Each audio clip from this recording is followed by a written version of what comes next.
Introducing the Crimson Isles Cryolophosaurus. Now, before I get into this review, I do want to say this mod is not out yet. I was given permission to be able to cover this one early for you guys. So, this is the Crimson Isles Cryolophosaurus. Let's get right into it. And this is made by Feilong as a commission by the Crimson Isle. Here is the model right here. It looks absolutely gorgeous. And when you look at the male and female, the coloration changes on the crest of the dinosaur. So for the male, it's reds on the default skin, and for the female, it's yellows or duller colors on the default skin. That's likely what it's going to be like across all of the skins. That being said, you do get a handful of subspecies. You get Elioeti, which is plus 10 stamina recovery. Then you get Ripoli, which is plus 10% trot speed. The main difference model-wise is the spikes on the back of the head and the very tip of the tail, and it overall becomes a very thinner, more slender dinosaur with teeth visible as well. Then you got Absolutus, which is carrying on from that Ripoli change with the spikes running along the body. This one has a lot more. It's got spikes running along the back this time. It's a lot more bulky as well compared to Elioeti. The snout is shorter, the teeth are sharper, and overall the body carries that same bulk. This one is plus 3% attack damage, by the way. So this is the baby Cryolophosaurus, and this thing is tiny. It's really small, but it's really, really adorable. So here it is right here, a beautiful little model, and it comes with standard a bite attack. And we'll showcase the calls in a moment. However, I do want to showcase this bite attack on a test subject. And here it is right here, our Iguanodon. You may know and love him by now. This is the damage it does when you attack with the baby. Very minimal, of course. Try to get the upper torso there.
So, when it comes to the abilities, this dinosaur does get a lot. Now, when I covered this in a video, I did mention that Feilong said that this thing comes with a lot of unique abilities, and it definitely does. Starting off over here with this modifier, this is Frostbite, and it essentially is when some attacks get secondary effects when attacking a bleeding creature. Some passives are triggered when there's a bleeding creature within 50 meters, which is very interesting. Then you move to your head slot. You have two attacks that you can get. You have Gelid Bite, which is a quick bite attack that when the Frostbite is active, reduces enemy turn by 1% for 10 seconds per bite. Stacks up to 5 times. Then you get Tearing Bite, which is a bleeding attack that when Frostbite is active, increases enemy cooldown by 5% per bite for 12 seconds. Stacks up to 3 times. So roughly 15% at the max there. Cooldown on your opponents. For your sensors, you get 4 with an option of 2 at the same time. You got Crimson Engine, which increases bleeding, heal rate, and stamina recovery by 20% near a bleeding target. Fresh Blood, which increases attack by 10% when within 50 meters of a bleeding creature. Lone Survivor, which we all know and love. Then you got Sangean Mist, which is while in a group, as long as a Frostbite is active, increases your health regeneration rate by 25%. Which is really cool. You get 3 claw attacks that you can use, but you can only have 1 as the option here. You have Heavy Claw, which is a claw attack that causes bleed. When Frostbite is active, reduces max stamina by 5% per use for 15 seconds, up to 5 times. Ice Spikes increases your turning rate by 10% and acceleration by 75% when Frostbite is active. And then Shredding Claw, which is a quick attack that increases in power and bleed with every hit. For metabolism, you get two different types here. You get Tiger Scrounger, which only allows you to eat meat, insects, shellfish, and fruit, but it gives you 5% armor. Glacial Hunter is next. This grants you 10% stamina recovery, but allows you to eat meat, fish, carrion, and bones. Then for your hide, you've got Cold-Blooded, which increases bleed by 30% and decreases hunger depletion by 20%.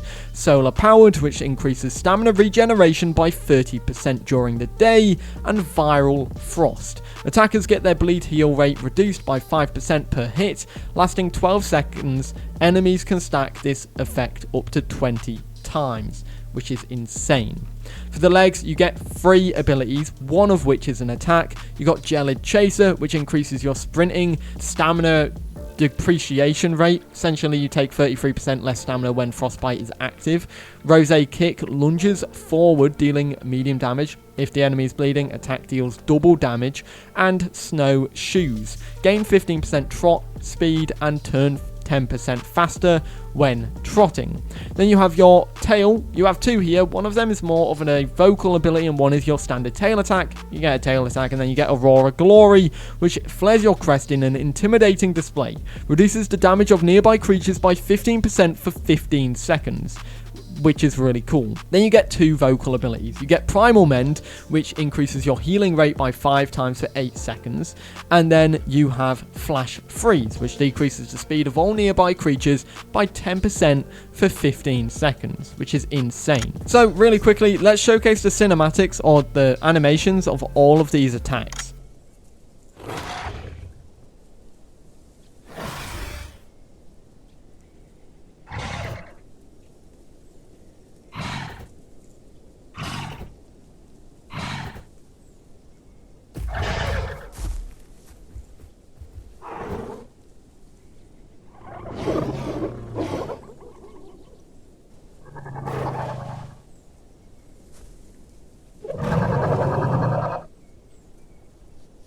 Right, so here we are with our Cryolophosaurus. You've seen all the attacks in the animations. Let's see the damage, the rough damage. This is without your frostbite sense pretty much because, well, otherwise I'd have to become the Iguanodon. So this is your standard bite. The damage it does to an Iguanodon is fair enough. It will stack nicely, and with that quick cooldown, it's able to just shred away over time. You're probably going to do about 20 hits for it to eventually kill the Iguanodon, but it is fairly straightforward for an attack. Then you get your Tearing Bite, which does a little bit less, but it also activates your Frostbite ability and, as far as I'm aware, applies bleed to your opponent. You can then match this with your standard bite and just go tearing things up like that. And you're going to be doing a lot of damage eventually, especially comboed with bleed. This is your Heavy Claw, which is aimed downwards, surprisingly. So it makes it a lot harder to hit bigger opponents like this. There you go, that's the best way to do it. You do it by jumping.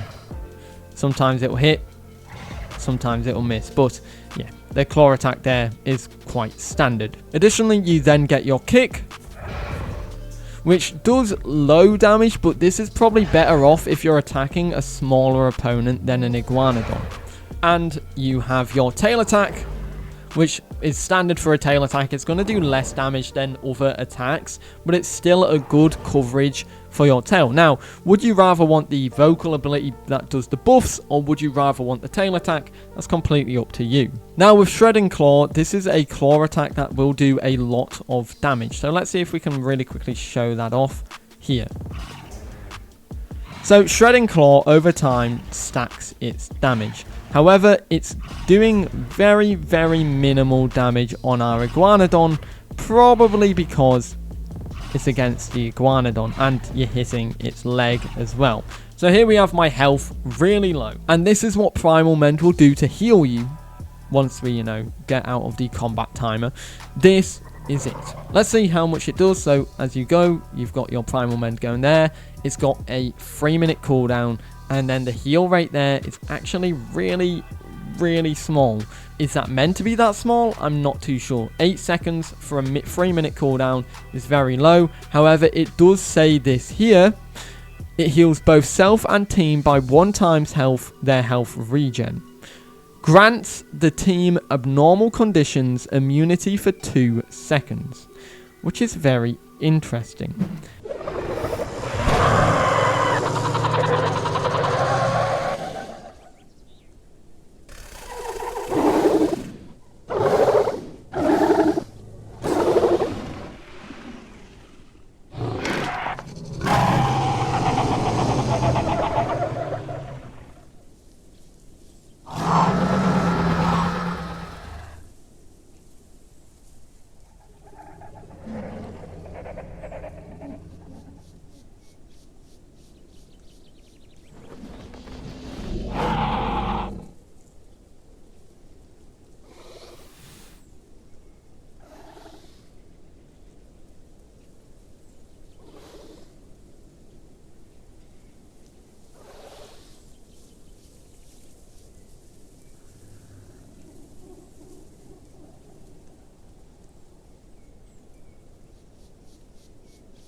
So, for the skins of this dinosaur, you get several skins here. In fact, you get 10 skins. You get your default skin, which is right here, and these are the patterns for it. You then get your Boreal skin, which is a nice blend of greens and oranges. Then you get your Toe Muncher, which, you know, as a midget, this is probably the most accurate skin for me. Letherium, which is very nice. I believe this is based off of Letherium, who is one of the head honchos for Crimson Isle, I believe. Then you've got Monarch. You've got Rust Belt. You've got Streaked, which is a beautiful skin. Albino, which is a standard albino skin. Then you've got the melanistic skin. And then finishing off, you've got Glory, which is a very nice skin overall. Nice, simple skin there. So there we have it, everybody. That is the Crimson Isles Cryolophosaurus. Now, do bear in mind, this one is not out yet. So don't expect this coming anytime, like, immediately. You know, as things go, this was a request to cover it and showcase it to give you guys some hype around this mod, and I'd love to know what you think. Are you a fan of it? Let me know in the comments down below. Big fan of the model, big fan of the abilities, definitely lives up to what Feilong said about it being unique. But yeah, if you want to check out another video, I recommend this one, where we ran over the recent public test branch updates, where the devs were testing 200 player servers. Other than that, guys, I hope you enjoyed. I'll see you in the next one. Have a great day. Peace.